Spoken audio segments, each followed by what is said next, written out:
आप में से कई लोगों को लगता होगा कि हमारे सोलर सिस्टम में सिर्फ 7 प्लेनेट हैं, पर दोस्तों ऐसा बिल्कुल नहीं है।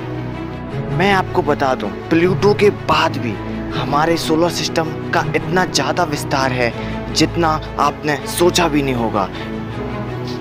जी हाँ, आपने बिल्कुल सही सुना, प्लूटो से आगे भी इतने ज़्यादा प्लैनेट्स हैं जिसकी आपने कल्पना भी नहीं की होगी।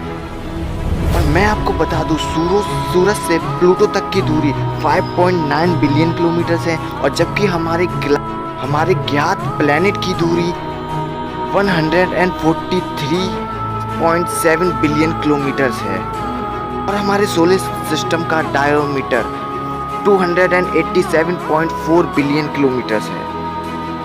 सूरज से प्लूटो तक की दूरी जितनी है उससे 25 गुना आगे तक हमारा सोलर सिस्टम है। तो आज की इस वीडियो में हम यही जानने वाले हैं कि क्या प्लूटो के बाद भी कोई अदर सिविलाइजेशंस रहती है। अगर हम प्लूटो के उस पार की बात करें तो हमारे सोलर सिस्टम में कुइपर बेल्ट शुरू होती है, और इस कुइपर बेल्ट का विस्तार सूरज से 515 बिलियन किलोमीटर तक फैला हुआ है। कुइपर बेल्ट का नाम हमारे एक साइंटिस्ट गेराल्ड कुइपर के नाम से रखा गया है, और इसका विस्तार काफ़ी ज़्यादा फैला हुआ है, और ये कई सारे अलग अलग एस्ट्रॉयड से मिलकर बना हुआ है। छोटे बड़े पहाड़ जैसे, चट्टानों जैसे एस्ट्रॉयड, और इसमें कई सारे प्लैनेट्स भी मौजूद हैं जिनमें आते हैं एरिस, सेडेना, ह्यूमा, मेकमेक और गोंगोंग। ऐसे ही कई सारे प्लैनेट्स इसमें आते हैं, और आपको बता दिया जाए कि हमारे साइंटिस्ट इन्हीं प्लैनेट्स की जांच में लगे रहते हैं, और यहाँ की दुनिया बेहद ही अजीबोगरीब है। यहाँ पे अजीबोगरीब एक्टिविटीज़ पाई जाती हैं हमेशा से, और ये बहुत ज़्यादा ठंडी जगह है, और यहाँ से सूरज बहुत छोटा आकार का दिखता है। और इस कुइपर बेल्ट का निर्माण आज से 4 अरब साल पहले हुआ था, और इसका निर्माण हमारे सोलर सिस्टम के निर्माण से बचे कुछ कण से मिलकर हुआ था। और जैसा कि मैंने आपको बताया था कि प्लूटो से सूरज की दूरी 5.9 बिलियन किलोमीटर है। प्लूटो को सूरज का एक चक्कर लगाने में 248 अर्थ ईयर्स लगते हैं, यानी कि पूरे 248 साल। और आपको बता दिया जाए कि और आगे जाने पर कुइपर बेल्ट के बाद एक होमिया नाम का ड्वार्फ प्लैनेट मिलता है, जो सूरज से करीब 6.5 अरब किलोमीटर दूर है, और ये सूरज का पूरा एक चक्कर 284 सालों में पूरा करता है, और प्रकाश की किरणें इस प्लैनेट तक पहुंचने में ही 6.5 घंटे से ज़्यादा टाइम लगता है। और आपको ये जानकर हैरानी होगी कि ये एकदम अंडा आकार का प्लैनेट है, और आपको ये जान के भी हैरानी होगी कि सिर्फ इसी के ही आसपास 2 मून हैं, और ये हमारे सौरमंडल का सबसे फास्टेस्ट रोटेटिंग ऑब्जेक्ट है। और इस प्लैनेट के बाद करीब सूरज से 7 अरब किलोमीटर दूर एक और प्लैनेट आता है जिसे हम मेकी या मेक भी कहते हैं, और इसको सूरज का एक चक्कर लगाने में 305 अर्थ ईयर्स लगते हैं, यानी कि पृथ्वी के 305 साल।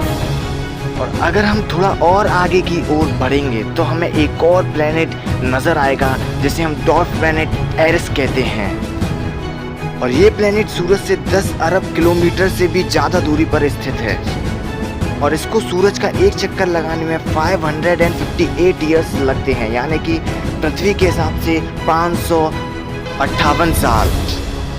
और दोस्तों, कुइपर बेल्ट का एकदम छोर पे जाने पर हमें एक और प्लैनेट देखने को मिलता है जिसका नाम है सेडना, और ये सूरज से 130 बिलियन किलोमीटर दूर है। लेकिन ये इसकी एक ऑन एवरेज दूरी है, क्योंकि ये एक अजीबी तरीके से इलेक्ट्रिक तरीके से सूरज का चक्कर लगाता है। किसी पल वो सूरज के ज़्यादा पास होता है तो किसी पल सूरज से काफ़ी दूर। जब ये सूरज से अपनी ज़्यादा दूरी पर रहता है तब सूरज से करीब 15,000 अरब किलोमीटर से भी ज़्यादा दूरी होती है, और इसे सूरज का एक चक्कर लगाने में 11,408 साल लगते हैं। इसके और आगे उस पार जाने पे द स्क्वायर डिस्क आती है, और ये करीब 100 एस्ट्रोनॉमिकल यूनिट्स में फैला हुआ है। और अभी इतनी दूरी आने के बाद भी अभी हमारा सोलर सिस्टम का एंड नहीं आता है।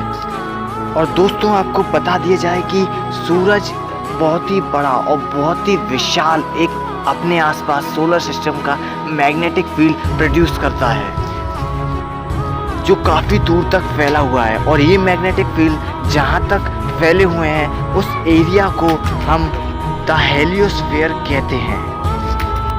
और इसी हेलियोस्फीयर के कारण ही पृथ्वी पर जीवन स्थित है, क्योंकि इसी के कारण ही जितनी भी रेस निकलती हैं वो इसको फिल्टर कर देता है। और फिल्टर के थ्रू ही हमारी जो नॉर्थ और साउथ होती है वो किरणें यहाँ पे आती हैं हमारे अर्थ पे।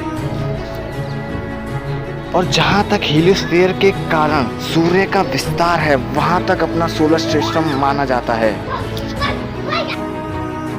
दोस्तों अगर इससे भी आगे आप जाओगे तो उस पार एक रहस्यमयी जगह है, जिस जगह से हमारे यहाँ पे कुछ ट्रैवल करने भी आते हैं, जिसे हम कॉमेट इंग्लिश में कहते हैं और हिंदी में धूमकेतु कहते हैं।